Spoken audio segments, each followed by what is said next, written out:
The world of GTA Online can be an expensive place to live for both beginners and seasoned veterans alike.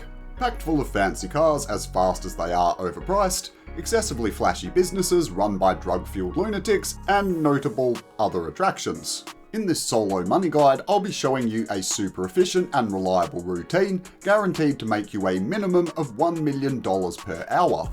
You will of course need to own several businesses to get the most out of these methods. Your biggest money makers by far are going to be the Kasatka submarine, the agency, the bunker, and the acid lab. The others can potentially be swapped out with other businesses, but to make the most cash, you're really going to want to prioritize buying these if you haven't already.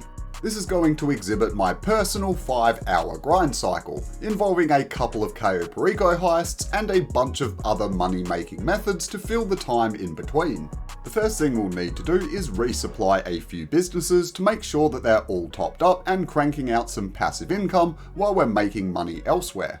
You can start off with the bunker and pay to order the supplies, then move over to your coke lockup and do the same thing on the computer there. After that, go ahead and repeat the process for the acid lab, and once you're done paying for supplies, move over here and hit the prompter button to boost the production speed.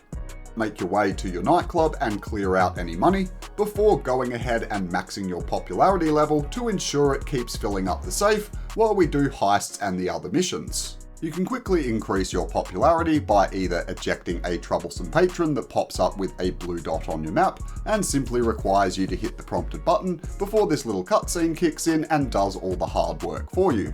Or alternatively by delivering a VIP who will annoyingly require you to drive them to their destination using one of the company vehicles. Either way, once your nightclub's all squared up, it's time to do a payphone hit while we wait for the supplies we ordered to arrive. So give Franklin a call and get him to send one to your nearest location. These are going to be one of the main money makers in this routine, and definitely something you'll want to take advantage of as often as possible. They only take a few minutes to complete and will earn you a tidy 85k for your troubles. When you're done with the payphone hit and your supplies have been delivered, it's time to come over to your Kasatka submarine and get the first Cayo Perico heist underway. You will of course have to gather intel and do all of the required preps that are laid out on the planning board. They'll take somewhere between 30 and 45 minutes, depending on how experienced you are with the missions, with the finale at the end taking a further 10 to 15 minutes, easily rounding out our first hour. Each KO run will net you somewhere in the region of $1.2 to $1.6 million, and will make up a very sizable chunk of our profits for this session. Now on to hour 2, and you'll immediately want to give Franklin a call and load up another payphone hit. You'll be doing a lot of these as you go along, so get used to throwing it into your regular routine as much as possible. With minimum effort and maximum pay, the only real downside of the missions is that they have a 20-minute cooldown timer applied every time you finish one.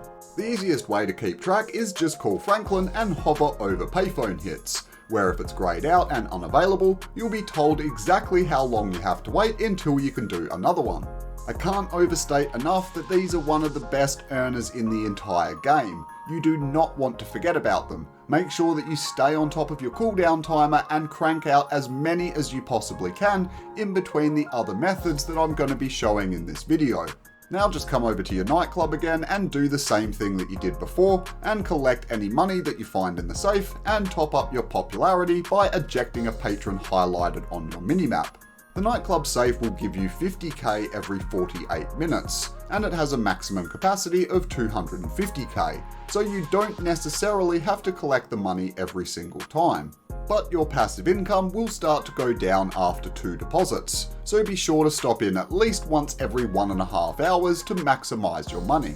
Now you want to pull out your phone and get in contact with Mutt to order some more supplies for your acid lab business. The second batch of supplies should get your stock pretty close to full, but make sure that you stay on top of it throughout your time in the game so it's ready for a sale later on. Now come over to your MC Clubhouse, where you'll find a bike that's ready to be serviced, located in this corner of the garage.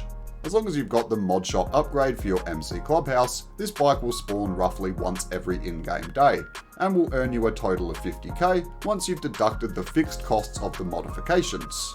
All you have to do is deliver it in good condition to the predetermined location, and you'll immediately get paid once you drop it off and sit through the short cutscene.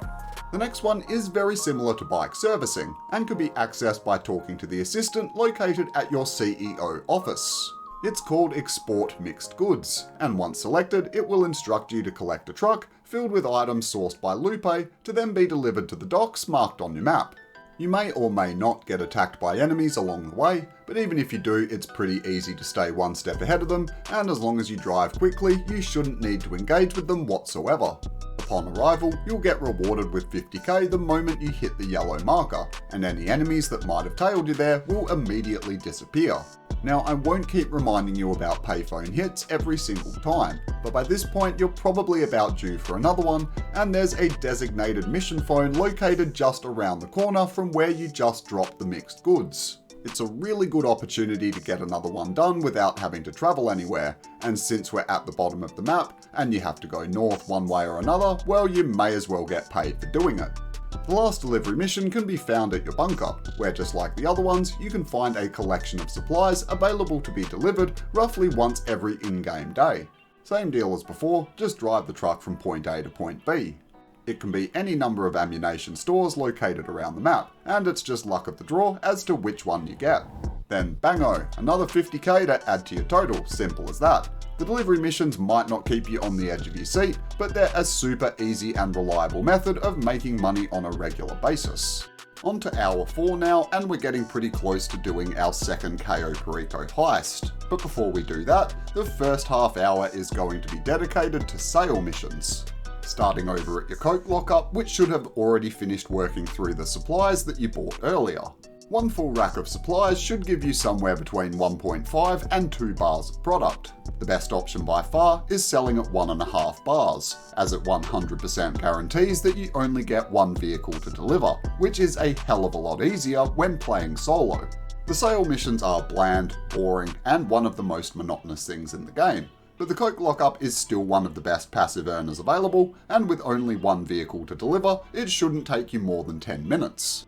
Next up for sales will be the bunker, which works in exactly the same way as the coke lockup and will guarantee you a single vehicle delivery when you purchase one full bar of supplies for 75k. The bunker missions can be a bit more complicated than the biker stuff, but as long as you've only got one vehicle, you shouldn't have any problems getting it done within the allocated time. Then of course we've got the acid lab, which as long as you've been stocking it with supplies throughout the session, should be ready to go for the final sale of the day. Unlike the MC and bunker missions though, you want to make sure that your product is completely full before selling, or as close to it as possible. There will only ever be one vehicle to deliver when selling solo, regardless of how much acid you've got available, so don't be shy when buying supplies, and be sure to fill it up as much as you can before starting. Now that we're done with the sale missions, it should almost be time for another heist, but before we get on to that, make sure that you give Franklin a call and do one last payphone hit to boost that bank account by another 85k. By the time all of that's done, the 2.5 hour cooldown for Cayo Perico should be finished, and you can come back over to the planning board to get things started for the next heist. Just do your thing and work your way through the setups before eventually making it to the finale again and robbing El Rubio's vault for the 70 billionth time.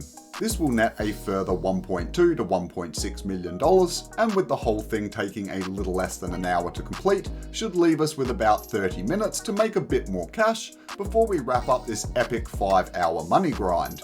In that time, I'd advise you to complete at least 1 or 2 more payphone hits now that the cooldown's expired, also drop into your nightclub and do the usual routine there, and of course run through the various delivery missions I covered earlier. The bike delivery at your MC clubhouse, the mixed goods at your office, and the excess weapon parts at the bunker should be available by the time you're done with the second heist. And with them only taking a few minutes each, you may as well knock them out before wrapping up for the day. Being efficient in your approach and following the steps in this guide should have your tally matching pretty close to mine, with the 2 Cayo Perico heists and 10 payphone hits leading the charge, plus all of the deliveries and sale missions. You should have come in clean at around $1 million per hour, totaling about $5 million for your entire run. While this is definitely my go-to routine for making money and should keep you occupied for the entire 5 hours, there are obviously other things you'll want to consider in the long term, such as nightclub sales and the stocking up of the warehouse using Lupe's cargo services. If you're super efficient and have some spare time from your allotted 5-hour grind, or if you even just want to mix things up, you could also consider things like security contracts available on the computer in your agency, which then of course also increases the passive money that you can collect from the safe. And if you want to flex that agency earning power even more, you can do so by completing the Dr. Dre missions. They do take a while, but they're worth $1 million a pop every time you complete the full story. Or if you happen to own an auto shop, you can load up a contract mission there. The Union Depository pays pretty decent money, and you can knock out the setups during the main session and do the finale when you get some spare time later on. You can mix and match with whatever you like really, as long as you follow the main principles of Cayo Perico, payphone hits and sale missions. You'll be stacking cash like Dr. Dre and Jimmy Iovine here, and I'm pretty damn sure that they ain't short of a buck. If you need help with the heist or anything else that was featured, I'll be sure to link all of my relevant guides in the description below.